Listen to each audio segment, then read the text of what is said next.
Sensor ബോർഡിന് വീണ്ടും ഹാലിളകിയിരിക്കുകയാണ്. Madam ദാണ്ട് ഫ്രെയിമിൽ ഒരു ബീഫ് എന്ന് നമ്മുടെ ഇന്ത്യൻ പ്രണയകഥയിൽ ഫഹദിന്റെ ഐമനം സിദ്ധാർത്ഥൻ പറയുന്നത് പോലെ ദാണ്ട് ഫ്രെയിമിൽ ഒരു ബീഫ് ബിരിയാണി. പിന്നെ എങ്ങനെ ഹാലിളകാതിരിക്കും? ഉടനെ ഉത്തരവിട്ടു, വെട്ടണം, കടും വെട്ട് തന്നെ വെട്ടണം.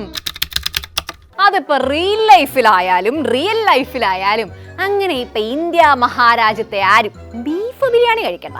ഇഷ്ടപ്പെട്ട ഭക്ഷണം കഴിക്കാൻ ഭരണഘടനയിൽ അവകാശമുള്ള നമ്മുടെ രാജ്യത്ത് ബീഫ് ബിരിയാണി കഴിക്കാൻ പാടില്ലെന്ന് മോദിജി തുടർച്ചയായി അധികാരത്തിൽ വന്നിട്ട് മനസ്സിലാക്കിയിട്ടില്ലെങ്കിൽ അതൊന്നും മനസ്സിലാക്കി കൊടുക്കണ്ടേ?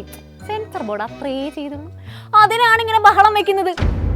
അപ്പൊ പിന്നെ ഈ ധ്വജപ്രണാമം, രാഖി പരാമർശം, ഗണപതി വട്ടം തുടങ്ങിയ പരാമർശങ്ങളെല്ലാം നീക്കം ചെയ്യണമെന്ന് ആവശ്യപ്പെട്ടതോ?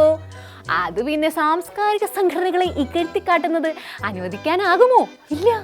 വാൽമീകി മഹർഷി രചിച്ച ഇതിഹാസ കാവ്യമായിട്ടുള്ള രാമായണത്തിലെ സീതയുടെ പേരാണ് ജാനകി എന്ന് പറഞ്ഞ് സിനിമയുടെ പേര് മാറ്റാൻ ആവശ്യപ്പെട്ട സെൻസർ ബോർഡിൽ നിന്നും ഇതിൽ കൂടുതലൊന്നും പ്രതീക്ഷിക്കുന്നത് അല്പം കടന്ന കൈയല്ലേ? സീത സ്വാതന്ത്ര്യ സമരത്തിൽ പങ്കെടുത്ത ധീരവനിത വല്ലതുമാണോ എന്ന ചോദ്യത്തിന് ഭരണഘടനയ്ക്ക് പകരം മനുസ്മൃതി ഉരുവിടുന്നവർക്കിടയിൽ വലിയ പ്രസക്തിയൊന്നുമില്ല.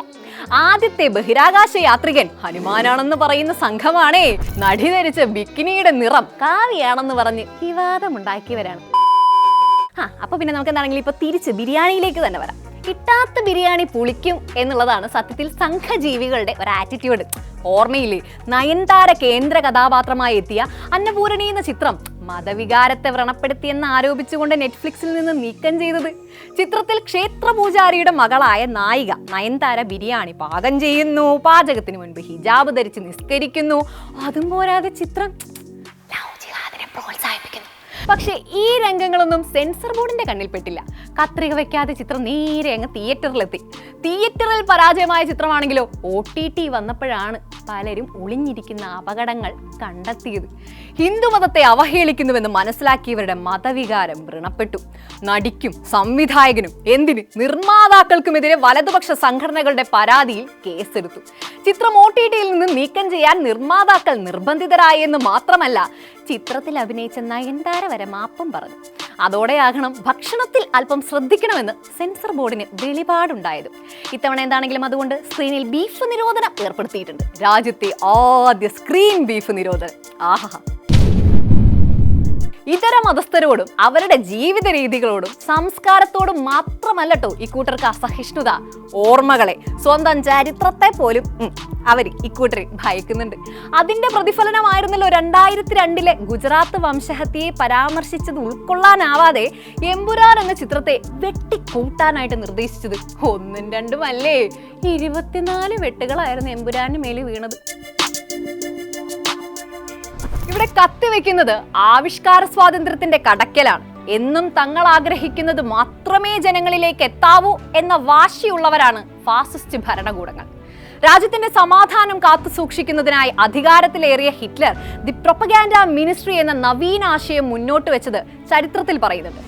ആവിഷ്കാര സ്വാതന്ത്ര്യത്തിന് കൂച്ചുവിലങ്ങിടുകയായിരുന്നു അതിന്റെ ലക്ഷ്യം. ജനങ്ങളിലേക്ക് എത്തുന്ന വാർത്തയുടെ ഉള്ളടക്കം മുതൽ എഡിറ്റോറിയൽ പേജിൽ എന്തു പോകണം, ഒരു സിനിമയുടെ ഉള്ളടക്കം എന്തായിരിക്കണം തുടങ്ങിയ കാര്യങ്ങളെല്ലാം തീരുമാനിച്ചിരുന്നത് ഈ പ്രൊപ്പഗാൻഡ മിനിസ്ട്രി ആയിരുന്നു. ഹിറ്റ്ലറുടെ ഭരണം അവസാനിക്കുന്നതുവരെ സിനിമ വിട്ടുവീഴ്ചയുടെ ഒരു ഉൽപ്പന്നമായി തുടർന്നു എന്നത് ചരിത്രമാണ്. ഇപ്പോൾ നടക്കുന്നതാകട്ടെ മറ്റൊരു തരത്തിൽ നോക്കിയാൽ അതിന്റെ ആവർത്തനം.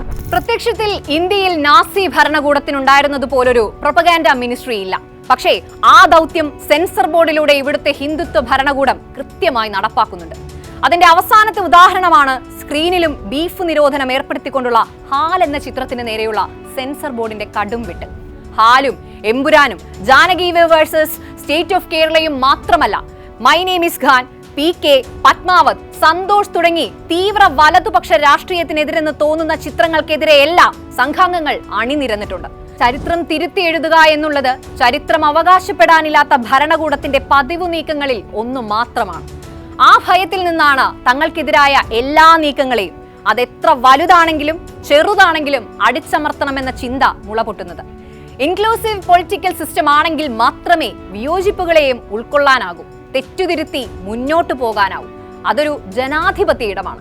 ആ സ്പേസ് ആണ് അടിച്ചമർത്തലുകളിലൂടെ ഇല്ലാതാക്കപ്പെടുന്നത്. പകരം സൃഷ്ടിക്കപ്പെടുന്നത് അധികാരത്തിന്റെ ഇടവും. ആ ഇടത്തിൽ അവർ കാണാൻ ആഗ്രഹിക്കുന്നത് തങ്ങളെ പിന്തുണയ്ക്കുന്ന സ്തുതിപാഠകരെ മാത്രമാണ്. ഇന്ത്യൻ ഭരണഘടനയ്ക്കും മതേതര മൂല്യങ്ങൾക്കും ഒപ്പമാണെന്നല്ല, അധികാരവർഗത്തിനൊപ്പമാണെന്ന ഉത്തരമാണ് അവിടെ അവർക്ക് വേണ്ടത്. സിനിമാ സാഹിത്യവും മറ്റു കലകൾ എന്ന പോലെ തന്നെ ആവിഷ്കാര സ്വാതന്ത്ര്യത്തെ ഉയർത്തിപ്പിടിക്കുന്നവയാണ്.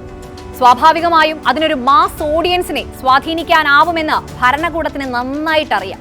അദൃശ്യമായ ഒരു നിരോധനം അതുകൊണ്ട് തന്നെ എന്നും സിനിമയ്ക്ക് മുകളിലുണ്ടായിരുന്നു. അതുകൊണ്ടാണ് ആവിഷ്കാര സ്വാതന്ത്ര്യം ഉറപ്പു നൽകുന്ന ഒരു ഭരണഘടന ഉണ്ടായിട്ട് പോലും ഭരണകൂട താൽപര്യങ്ങളെ മുൻനിർത്തി പ്രവർത്തിക്കുന്ന സെൻസർ ബോർഡ് കൽപ്പിക്കുന്ന മാനദണ്ഡങ്ങളെ മാനിക്കണമെന്ന നിഷ്കർഷ പണ്ടേ വെക്കപ്പെട്ടത്. ഭരണകൂടങ്ങളുടെ സ്വാർത്ഥ താൽപര്യങ്ങൾക്ക് കുട പിടിക്കാത്തവരെ അവർ അടിച്ചമർത്തും, കൂട്ടാക്കാത്തവരെ അവർ മുന്നും പിന്നും നോക്കാതെ നേരിടും, ബോയ്ക്കോട്ട് ചെയ്യും, അപവാദ പ്രചരണങ്ങൾ അഴിച്ചുവിടും, അവരുടെ വീടുകളിൽ ഇടി കയറി ഇറങ്ങും. അപ്പോൾ പിന്നെ ഇനി എന്താണ് വേണ്ടത്? ആവിഷ്കാര സ്വാതന്ത്ര്യമെല്ലാം മറന്ന് വലതുപക്ഷ പ്രീണനം നടത്തുന്ന സിനിമകൾ ചെയ്യൂ, അവർക്ക് അനുകൂലമായി ചരിത്രം വളച്ചൊടിക്കൂ, അവരുടെ എതിരാളികളുടെ ബയോപിക്കുകളിൽ അഴിമതി പുരട്ടും, രാമരാജ്യത്തെക്കുറിച്ച് വാഴ്ത്തിപ്പാടും. എങ്കിൽ മാത്രം വെട്ടിനിരത്തലുകളില്ലാതെ നിങ്ങൾക്ക് നിങ്ങളുടെ സിനിമയെ പ്രേക്ഷകർക്ക് മുന്നിലെത്തിക്കാം.